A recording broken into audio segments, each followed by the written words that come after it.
Bom, pessoal, vamos lá.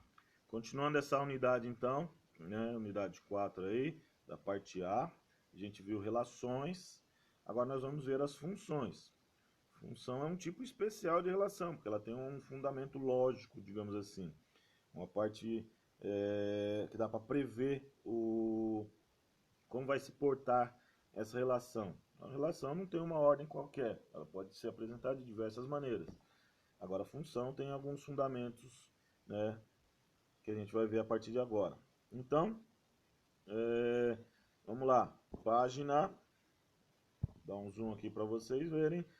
Começando na página 268 da apostila, beleza? Vamos lá, pegando então a apostila, página 268, começou aí, funções. Então, percebam aqui que a gente tem alguns tipos de funções. Estão mostrando aqui alguns tipos de funções utilizando o diagrama de Venn.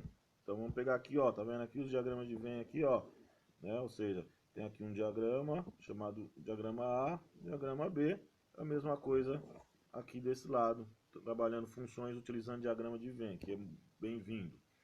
Bom, percebam que para ser função, primeira coisa, todo, todo primeiro conjunto, deixa eu pegar meu lapisinho aqui, esse primeiro conjunto, conjunto que eu vou chamar para vocês, para ficar mais fácil, conjunto partida, da onde vai partir a seta, ele é chamado de domínio. Conjunto onde chega a seta, conjunto chegada aqui, é o contradomínio, certo? E do contradomínio que é utilizado onde a seta chega dele, ó, tá vendo aqui esse pedacinho, esses números que chegam à seta, é chamado de imagem, beleza? Joia.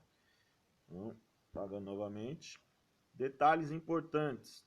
Numa função, todo elemento tem que ter uma imagem. Nem mais, nem menos. Exatamente uma. Ou seja, aqui no conjunto do domínio, não pode sobrar elemento sem ligação. Aqui pode, no contradomínio, tá vendo esses dois elementos sem ligação nenhuma aqui, que sobraram ali? Aqui nesse conjunto pode, no conjunto chegado, no conjunto partida não pode. Todo elemento tem que ter uma ligação. Uma e somente uma, não pode acontecer isso aqui, ó, tá vendo? Por exemplo, aqui o número 4, tá ligando com um monte de número ali, ó. Isso não pode acontecer, isso não é função daí, certo? Nesse caso, ó, não satisfaz a condição, então não é uma função, beleza? Bom, tá vendo aqui?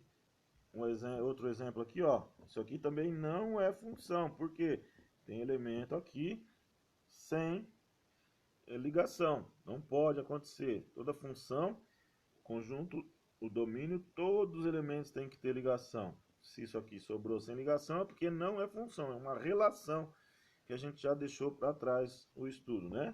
Então, só para relembrar aqui, voltando um pouquinho aqui. Então, de novo, não pode ter, ó, tem que ter só um, igual esse aqui, ó, tá vendo?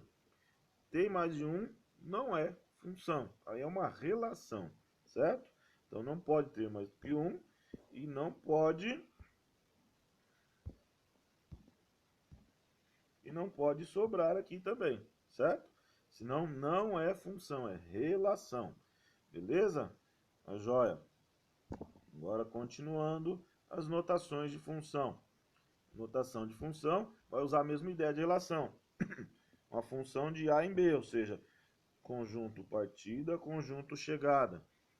Conjunto partida, o domínio, são os valores de x.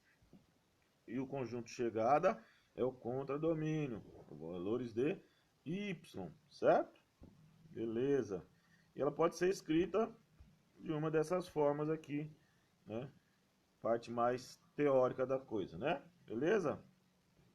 Então, domínio e imagem. Então já comentei lá atrás para vocês. E vamos dar mais um exemplo aqui então sobre domínio e imagem. Vamos olhar aqui nesse diagrama. Domínio, conjunto, partida, todo o conjunto A. Contradomínio, todo o conjunto B, o conjunto chegada, onde chega a seta. Está vendo a pontinha da seta?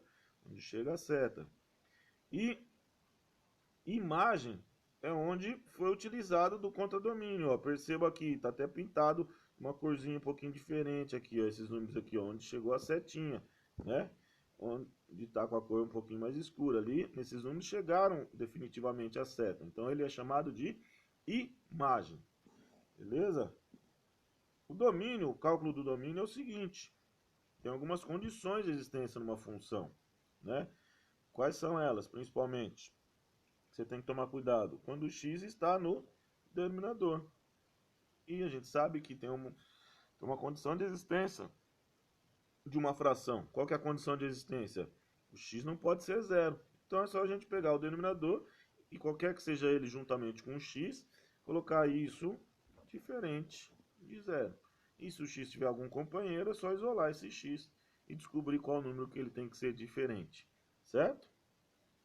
Qual que é o outro caso? Quando o x está dentro de uma raiz quadrada. Uma raiz quadrada não pode ter, dentro dela, a raiz quadrada não pode ser uma raiz de número negativo.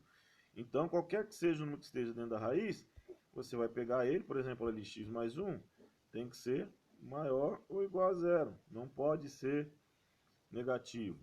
Daí isola, mais 1 passa para o outro lado, menos 1. Ou seja, o x tem que ser maior que menos 1. Aqui o domínio. E se por um acaso acontecer dessa raiz estar no denominador, o que acontece? A única diferença é que não tem esse daí sinal de igual nesse maior ou igual. Beleza? Beleza. Os gráficos, começando aqui da maneira mais simples, você só substitui. Então escolheu aqui dois valores para x. E vai lá e coloca na conta os dois valores que você escolheu para x. Escolheu o mais fácil, 0 e 1. Daí você vem aqui e substitui. Quando o x for 0, vai ficar 0 mais 2. E 0 mais 2 é 2. Quando for o segundo valor ali, 1, que você escolheu, vai ficar 1 mais 2, que é 3. Aí só localizar no plano cartesiano. 0 com 2, esse ponto aqui. 1 com 3, esse ponto aqui.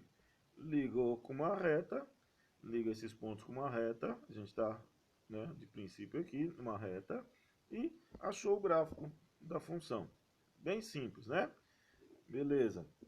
Depois, na continuidade de funções, a gente vai trabalhar bastante essa questão de gráfico. Agora, no princípio, não precisa se preocupar com essa parte de construção ainda, tá bom? Só como detalhe, vamos lá, cadê? Aqui. Nesses gráficos, como que a gente vai caracterizar? Crescente, decrescente. Então, simples. Crescente, quando o x e o y crescem juntos, então ela tem essa descrição mais ou menos aqui. A inclinação pode variar, pode ser um pouquinho menos ou um pouquinho mais. E, quando for ao contrário, vai ser chamado de decrescente. Pode ser um pouquinho mais ou um pouquinho menos essa inclinação. Certo?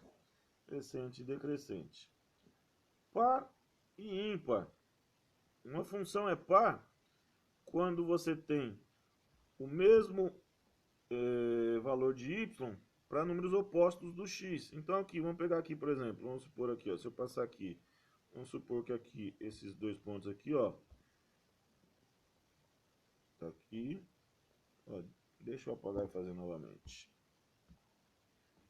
Vou dar um zoom para ficar mais fácil. Então tá aqui. Deixa eu pegar outra cor para não confundir ali.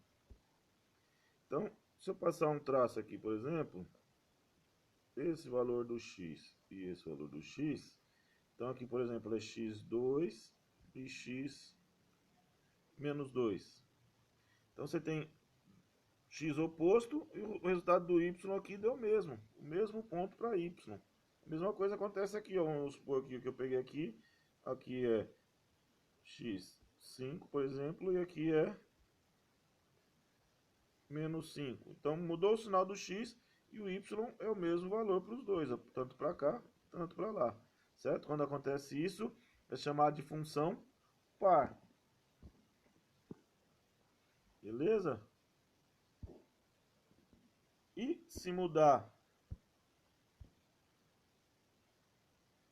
Vamos lá. Se mudar o x, muda o y também, ó, aqui o x com o y. Se mudar os dois, aí é função ímpar. Então, por exemplo, 2 com 1, menos 2 com menos 1. Mudou o x, mudou o sinal do y. Aí, função ímpar. Beleza? Joia. Continuando, a tipologia, que é importante. Ó, uma função pode ser chamada de sobrejetora, injetora ou bijetora.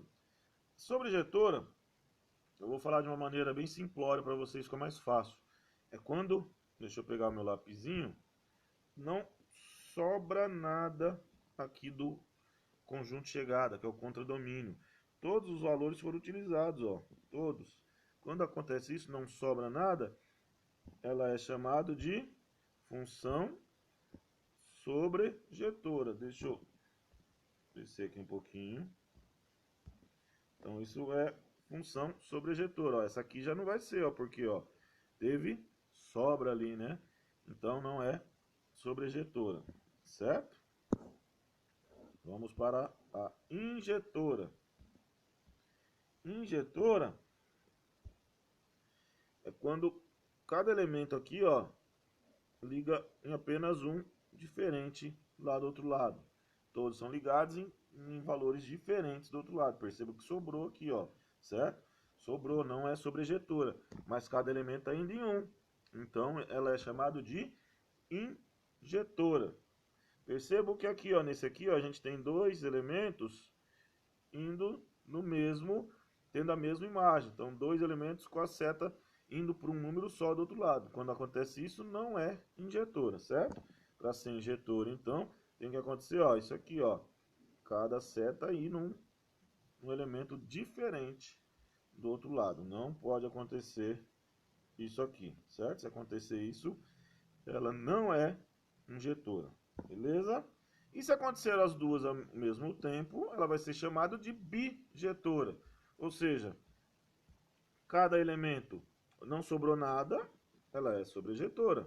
Cada um vai em um elemento diferente, ela é injetora. Ou seja, aconteceu os dois, ela é sobre e ela é in. Então, ela vai ser chamada de bijetora, certo? Perceba que aqui não vai ser uma função bijetora, certo? Por quê? Ela não é injetora, ó. Para ser injetora não pode acontecer isso, né? Dois elementos com a mesma imagem. Tá bom? Joia. E aqui também não pode acontecer. Esse aqui também não pode acontecer. Isso aqui não é bijetora. Por quê? Ela só é injetora. Cada um vai em um elemento diferente. Beleza. Mas tem sobra aqui, ó. Se tem sobra, não é sobrejetora. E se não é sobrejetora, não é bijetora. Porque para ser bi, ela precisa ser sobrejetora e injetora. Joia? Beleza, então. Dessa forma, a gente encerra aqui a parte teórica da matéria. Agora eu estou esperando vocês lá no Classroom. Eu vou passar alguns exercícios para vocês brincarem um pouquinho aí. Agora é a vez de vocês, tá bom? Valeu, pessoal. Tchau.